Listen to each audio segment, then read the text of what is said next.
ever believe it? Who would possibly accept what we've been told?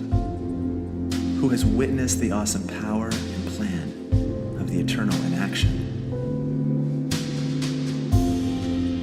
Out of emptiness he came, like a tender shoot from rock-hard ground.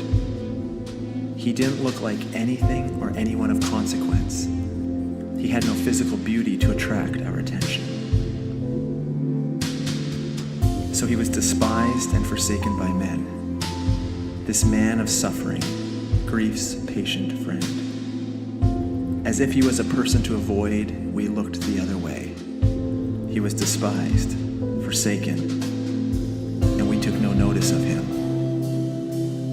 Yet it was our suffering he carried, our pain and distress, our sick to the soulness. We just figured that God had rejected him, that God was the reason he was hurt so badly. But he was hurt because of us. He suffered so. Our wrongdoing wounded and crushed him. He endured the breaking that made us whole. The injuries he suffered became our healing.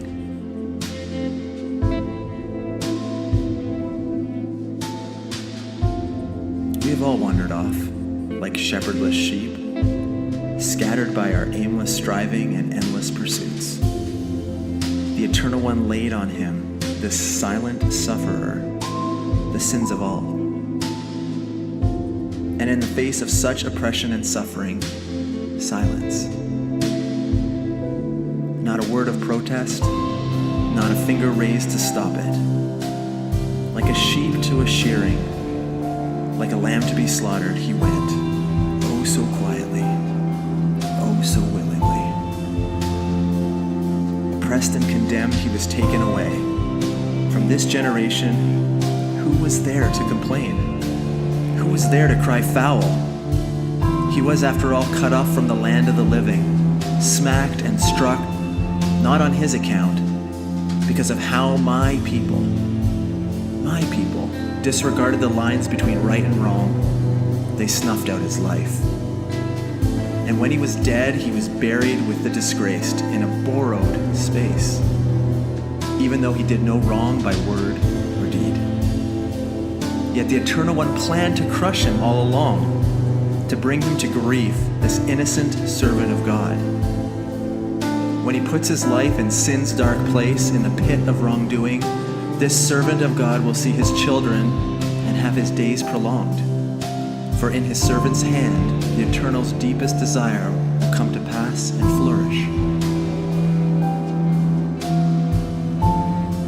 As a result of the trials and troubles that rack his soul, God's servant will see light and be content, because he knows, really understands what it's about.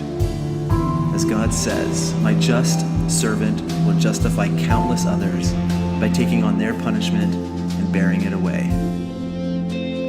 Because he exposed his very self, laid bare his soul to the vicious grasping of death, and was counted among the worst, I will count him among the best. I will allot this one, my servant, a share in all that is of any value, because he took on himself the sin of many and acted on behalf of those who broke.